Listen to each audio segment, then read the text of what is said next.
നിയമസഭാ സമ്മേളനം ഇന്ന് പുനരാരംഭിക്കും. ബജറ്റിന്മേലുള്ള ധനാഭ്യർത്ഥന ചർച്ചയും വോട്ടെടുപ്പും ഇന്ന്. പെൻഷൻ കുടിശ്ശിക സഭയിൽ ഉന്നയിക്കാൻ പ്രതിപക്ഷം. അടിയന്തര പ്രമേയത്തിന് നോട്ടീസ് നൽകാൻ നീക്കം. സർക്കാരിന്റെ മുൻഗണന മാറുന്നുവെന്നും വിമർശനം. വിവരങ്ങളുമായി വിനയ രാജു ചേരുന്നുണ്ട്. വിനയ, ഗുഡ് മോർണിംഗ്. നിയമസഭാ സമ്മേളനം ഇന്ന് പുനരാരംഭിക്കുകയാണ്. ബജറ്റിന്മേലുള്ള ധനാഭ്യർത്ഥനയും ചർച്ചയും വോട്ടെടുപ്പും അടക്കം ഇന്ന് നടക്കും. കൂടുതൽ വിവരങ്ങൾ എങ്ങനെയാണ്? Good morning Athira. എന്തായാലും നിയമസഭാ സമ്മേളനം ഇന്ന് വീണ്ടും പുനരാരംഭിക്കുകയാണ്. പ്രധാനമായും ഈ ബഡ്ജറ്റിന്മേലുള്ള ധനാഭ്യർത്ഥന ചർച്ചയും വോട്ടെടുപ്പുമാണ് ഇന്ന് നടക്കുന്നത്.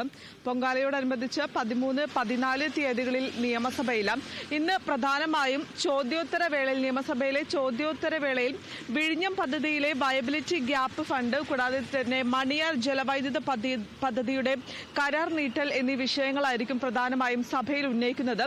കൂടാതെ തന്നെ പ്രതിപക്ഷം സഭയിൽ ഉന്നയിക്കുന്ന മറ്റൊരു പ്രധാനപ്പെട്ട കാര്യം, വിവിധ ക്ഷേമനിധി ബോർഡുകളിലെ കുടിശ്ശിക മൂലം ക്ഷേമപ്രവർത്തനങ്ങൾ തടയുന്നു അല്ലെങ്കിൽ തടസ്സപ്പെടുന്നു എന്ന് ആരോപിച്ചുകൊണ്ട് പ്രതിപക്ഷം ഇന്ന് അടിയന്തര പ്രമേയത്തിന് നോട്ടീസ് നൽകും. കൂടാതെ തന്നെ പ്രതിപക്ഷം വലിയ രീതിയിലുള്ള വിമർശനങ്ങൾ ഉന്നയിക്കാനുള്ള സാധ്യതകളും കൂടുതലാണ്.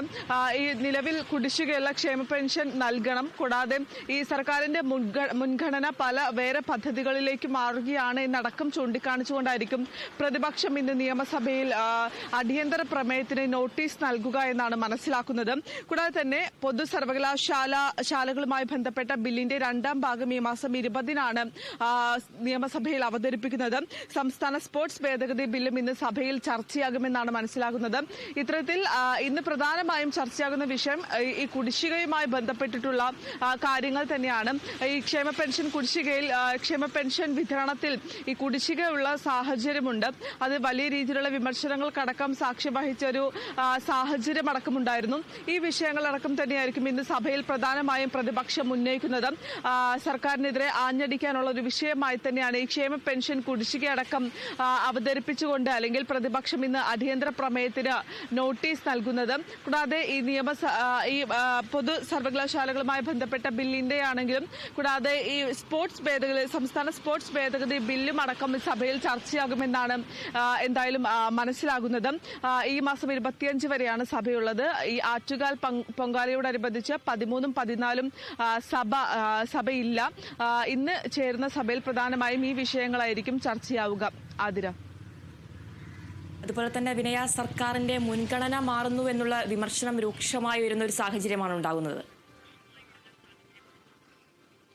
തീർച്ചയായും പല കാര്യങ്ങളിലുമായി സർക്കാരിന്റെ മുൻഗണന മാറുന്നു എന്നാണ് പ്രധാനമായും പ്രതിപക്ഷം ആരോപിക്കുന്ന ഒരു കാര്യമെന്ന് പറയുന്നത്. ഈ സാധാരണക്കാരെ അല്ലെങ്കിൽ ഈ ക്ഷേമ പെൻഷൻ കുടിശ്ശികയുമായി ബന്ധപ്പെട്ട കാര്യത്തിൽ തന്നെ ഈ സാധാരണക്കാരെ വളരെയധികം ബാധിക്കുന്ന ഒരു വിഷയമാണ് ഈ ക്ഷേമ പെൻഷൻ കുടിശ്ശിക. ഇതുമായി ബന്ധപ്പെട്ടുകൊണ്ട് തന്നെ നിരവധിയായിട്ടുള്ള ഈ പ്രതിഷേധങ്ങളടക്കം ഉണ്ടാക്കുന്ന ഒരു സാഹചര്യം അടക്കമുണ്ടായിരുന്നു. എന്നാൽ പല കാര്യങ്ങളിലുമാണെങ്കിലും സംസ്ഥാന സർക്കാരിന്റെ മുൻഗണന മാറിക്കൊണ്ടിരിക്കുന്നു എന്നാണ് പ്രതിപക്ഷം ആരോപിച്ചുകൊണ്ടിരിക്കുന്നത്. ഈ പല വിഷയങ്ങളിലാണെങ്കിലും, സാധാരണക്കാരെ ബാധിക്കുന്ന പല വിഷയങ്ങളിലാണെങ്കിലും സംസ്ഥാന സർക്കാർ കാര്യമായിട്ടുള്ള ഇടപെടലുകൾ നടത്തുന്നില്ല.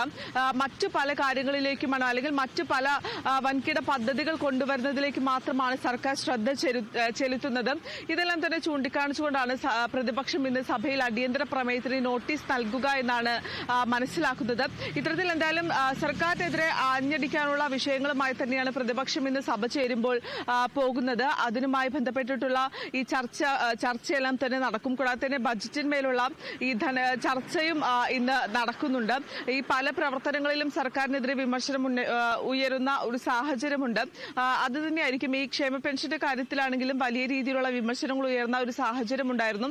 ഇതെല്ലാം തന്നെയായിരിക്കും ഇന്ന് എന്തായാലും പ്രധാനമായും സഭയിൽ ചർച്ചയാവുക. ആതിര. ശരി വിനയ, തുടരുക. മറ്റൊരു വാർത്തയുടെ വിവരങ്ങൾ കൂടി അറിയേണ്ടതുണ്ട്. സംസ്ഥാനത്തെ ക്യാമ്പസുകളിലെ ലഹരി ഉപയോഗം കുറയ്ക്കാൻ ഗവർണർ